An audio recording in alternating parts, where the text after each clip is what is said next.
ഈ സാരഥ്യം ഏറ്റെടുത്ത അന്നു മുതൽ തങ്ങൾ ഉസ്താദ് വേദനിക്കാത്ത ദിവസങ്ങൾ ഉണ്ടായിരുന്നോ എന്ന് ഞാൻ സംശയിക്കാറുണ്ട്. അത്രമേൽ പ്രയാസപ്പെടുത്തിയവരാണ്, അത്രമേൽ ബുദ്ധിമുട്ടിച്ച പലരും ഇവിടെയുണ്ട്.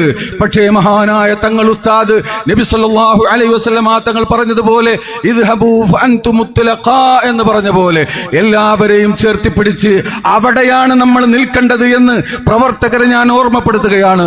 ബഹുമാനപ്പെട്ട തങ്ങൾ ഉസ്താദ് ഒരാജ്ഞ കൽപ്പിച്ചാൽ അവിടെ പിന്നെ നമുക്ക് എതിരഭിപ്രായം ഉണ്ടാവാൻ പാടില്ല.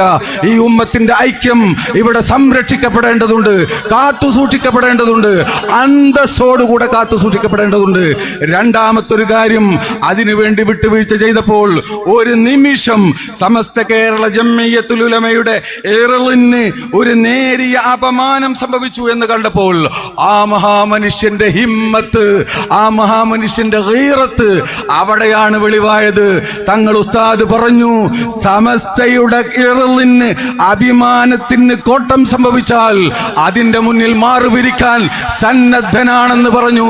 ബഹുമാനപ്പെട്ട നബി സല്ലല്ലാഹു അലൈഹി വസല്ലമ തങ്ങൾ മക്കം ഫത്ഹിൽ വെച്ചുകൊണ്ട് പറഞ്ഞില്ലേ, മക്കം ഫത്ഹിൽ വെച്ചുകൊണ്ട് എല്ലാവർക്കും മാപ്പ് കൊടുത്ത അതേ റസൂല്, ഞാൻ ഉണക്കമാംസം കഴിച്ച സ്ത്രീയുടെ മകനാണെന്ന് പറഞ്ഞ അതേ റസൂല്, അതിനുശേഷം ഉണ്ടായ ഹുനൈനിൽ ഒരു ചെറിയ താഴ്ച ഉണ്ടായ സന്ദർഭത്തിൽ